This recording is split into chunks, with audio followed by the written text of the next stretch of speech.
by government forces. Then there's been the fierce fighting in Misrata. That is key because it's between Tripoli and Gaddafi's hometown and stronghold of Sirte. Here, Misrata, 18 people dead, apparently. The capital, Tripoli, still a bastion for Gaddafi and his supporters, as we say, but so close to it is AlJazeera, where witnesses say they're facing attacks by Gaddafi forces and a mosque has been damaged. Let's wrap it all up now with Lawrence Lee. Whatever the military capabilities of the opponents of Gaddafi's regime, they certainly don't lack spirit.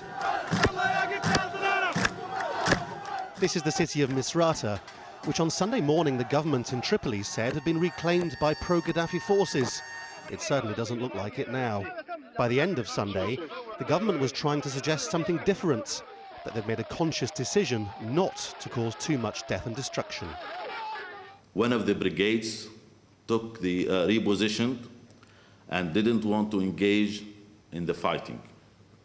And despite that, the locals managed to capture 37 of the militia groups.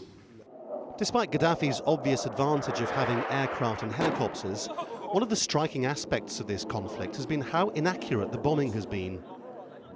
While it's true that some weapons dumps have been destroyed, in many places the warplanes have continuously missed their targets, and now and again are even shot down by aging men who freely admit to having never manned an anti-aircraft gun in their entire life before this.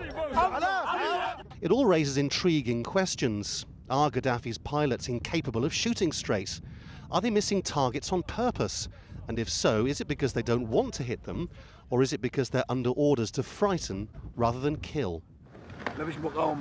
When we arrived, we didn't find any opposition because the people here are good. The people welcome us and greet us. But when we were inside, 2 Mirage planes overflew us and 1 helicopter. They wanted to shoot, but we shot them first. All the same, if there are questions over the capabilities and the will of the Libyan military, the same can perhaps be said of Gaddafi's opponents. While there's no shortage of revolutionary zeal on the front line, the advance towards Sirte appears extremely badly organised. It appears voices are starting to emerge from Benghazi too, questioning military tactics. There's also the separate issue of whether civilian supporters of Gaddafi in places like Sirte or Tripoli are prepared to arm themselves against a rebel advance, and if so, what that would mean for either side's moral authority. If you add it all together, it suggests a conflict which could destroy this country. Lawrence Lee, AlJazeera.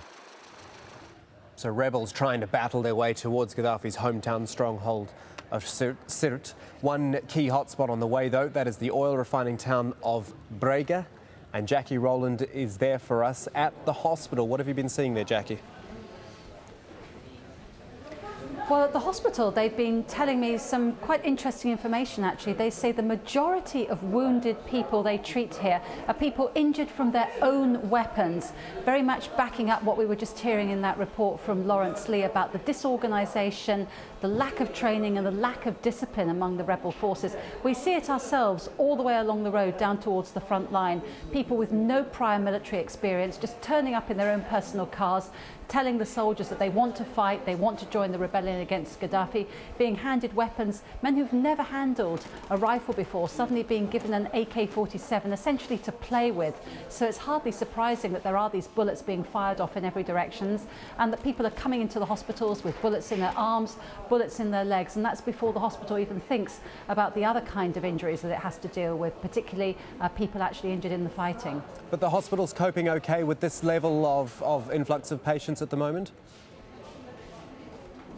They are at the moment. We just went to the hospital pharmacy and had a chat with them there, and they showed us that they've got plenty of medicine, plenty of dressings at the moment. But I think the situation with medical supplies is rather similar to the situation we saw in the shops a couple of days ago, and that's at the moment shelves are full because there are still supplies in the warehouses. The problem could come later as and when the warehouse stocks start to run down, because if you think about where do supplies come from, the supplies come over the border from Egypt. The supplies also would come normally from other parts of Libya, but when you bear in mind that many roads are too dangerous now to travel, it can be difficult for more supplies to move through. So clearly, although they've got enough at the moment, it is a cause of concern for the future, particularly if this fighting lasts for a long time. Perhaps just a thought from you, Jackie, away from the issue of the hospital and medicine there, about the wider battle. You've been seeing the rebels there. You've described them as almost a bit disorganised in their way.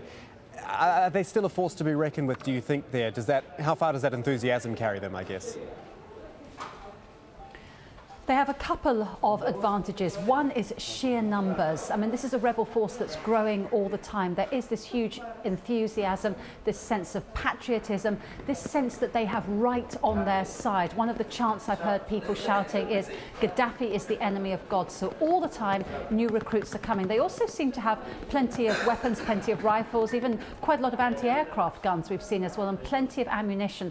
All the way along the road, we can see the rebels moving ammunition, moving supplies down the road. So they've got strength of numbers. They've also got this very, very high morale. But that will take them only so far. Their main vulnerable point is the sky.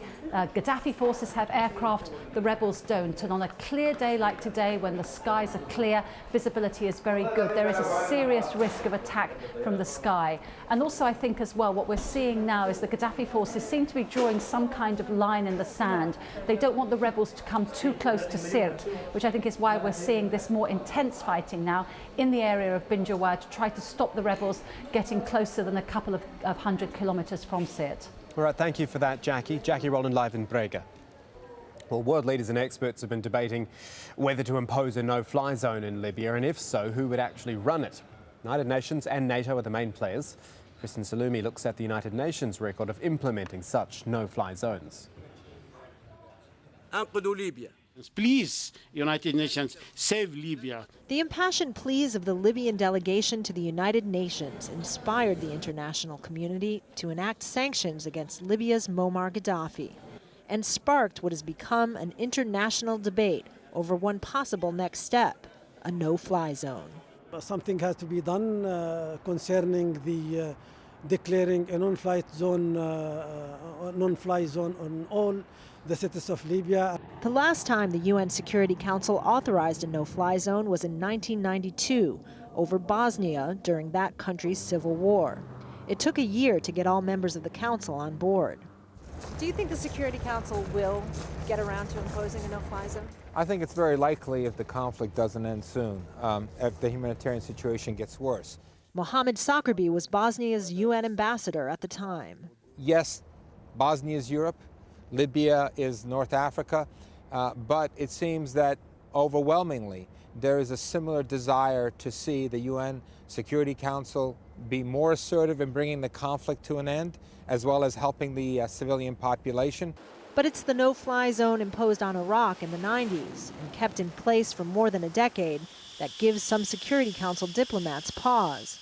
Enacted primarily by the U.S. and the United Kingdom, without international backing, it is now associated with the controversial U.S.-led invasion of Iraq. Some diplomats, including veto-wielding members China and Russia, have expressed reservations about taking action that could be seen as promoting regime change and that could set the stage for long-term military commitments. But Sakrbi believes the Security Council has already crossed that line. There is not only a cost to intervention, there is a cost to non-intervention. There is a cost to not applying the no-fly zone.